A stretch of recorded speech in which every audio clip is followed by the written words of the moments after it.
love candles.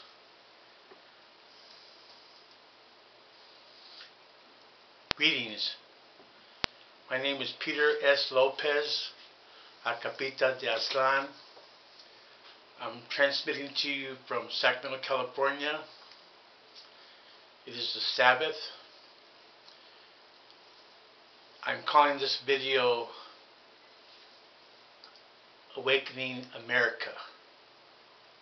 That's America with a K, as in KKK. We have to admit that right racism is still alive and well in this country. I know people hate to talk about it. They hate to talk about their character defects. Yet when we think of the word America, we generally mean the USA. As if the USA is the center of the cosmos. It's not.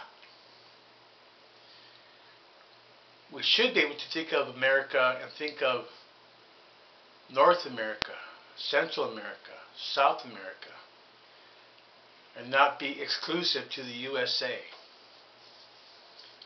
You know, this has been a heavy week for some. It sure was heavy for Christopher Dorner, who was killed by the fascist forces of repression. He could have been taken alive. Your authorities lied to you. Your president is a war criminal. Obama fans should really wake up. And I want to help to wake up America in general.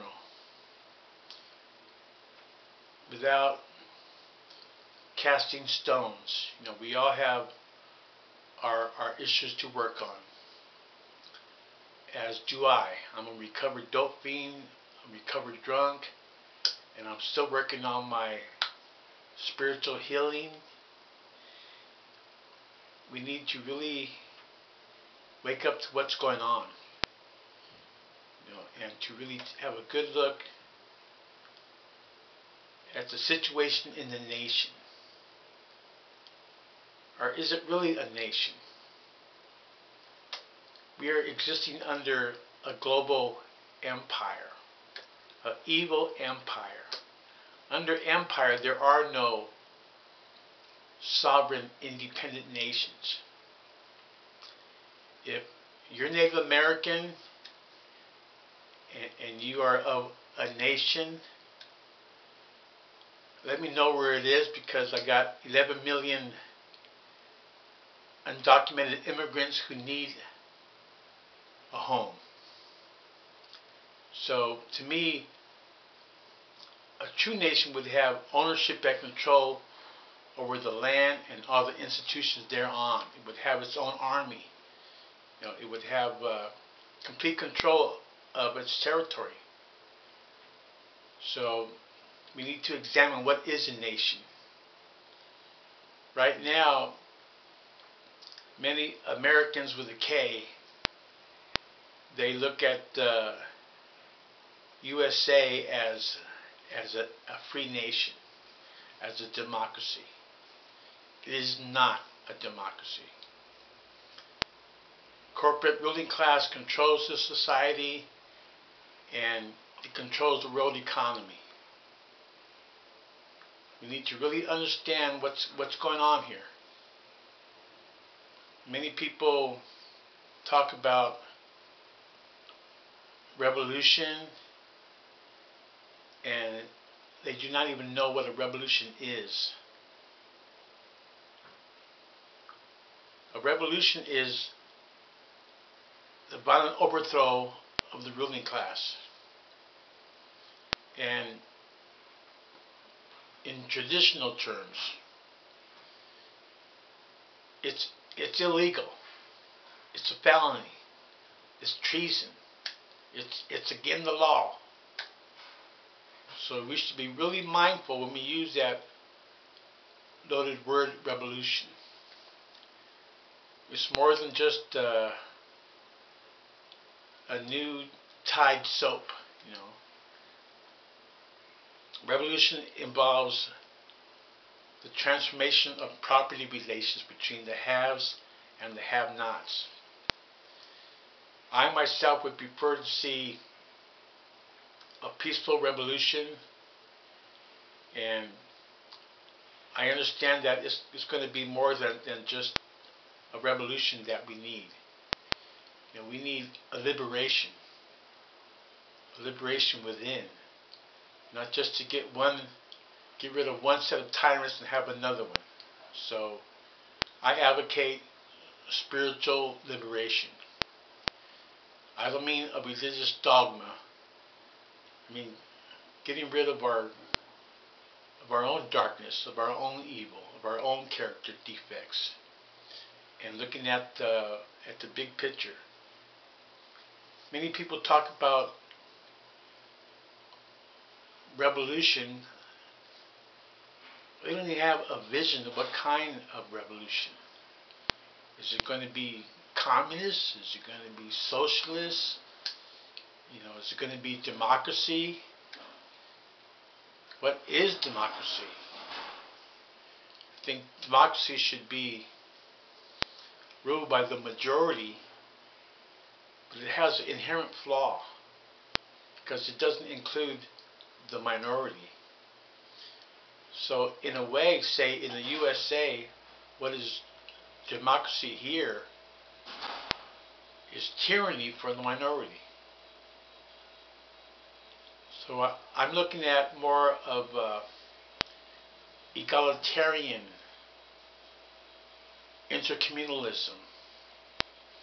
You know, the word communal, community, you know, the culmination of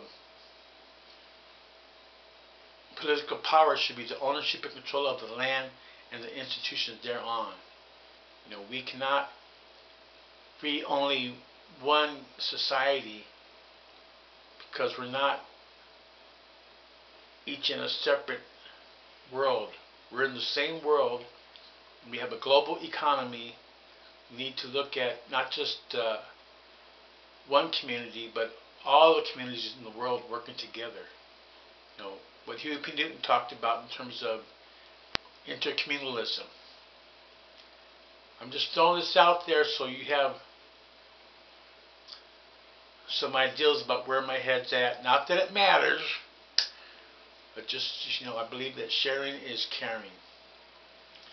So I think we need to really work on waking up people.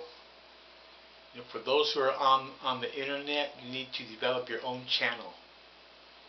You know, each of us together, in order to counteract the power of corporate media, so-called mainstream media. We need to have our alternative media. I believe the best example I can think of is Democracy Now! So we each need to create our own channel.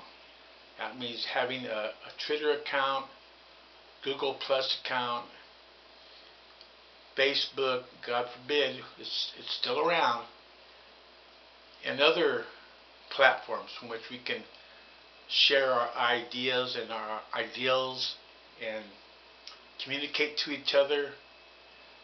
Don't take everything personal. You know, don't waste time in stupid arguments, in dumb debates. You know, you either want to work together with someone or you don't. And if you don't, fine, just stay away. You know, we're, you know, leave, follow, or get the hell out of the way. It's as simple as that. You know, times are tough for the poor oppressed masses. The lumpen proletariat, it's even tougher. And many of us have gone through trauma in our lives, and we need to recognize that and work on our spiritual healing. So I just hope you have a nice day, and I'm just sharing this with what little I got. I'm just a poor man trying to make it through the woods. So Have the courage to share what you got. Let's all share it together. That might sound like a simple thing, but the 1% of the haves not sharing with the 99+% of the have-nots. It's a big reason why we're in such a mess in this world. We don't wake up, we're going to destroy ourselves as a species. And there won't be no argument about it when it's all done. So let's seize the time. Let's take care of our environment. Admit to climate change. Get registered to vote. Use all tactics. Don't say, well, I'll do this, but I won't do that. Use all tactics. Don't get stuck in a either this or that. Be flexible. Let other people do what they want. You do what you want to do. And we'll all work on just making it a better world. People are in love with each other. Where people have care, concern, compassion. That's it for now. Power to the people.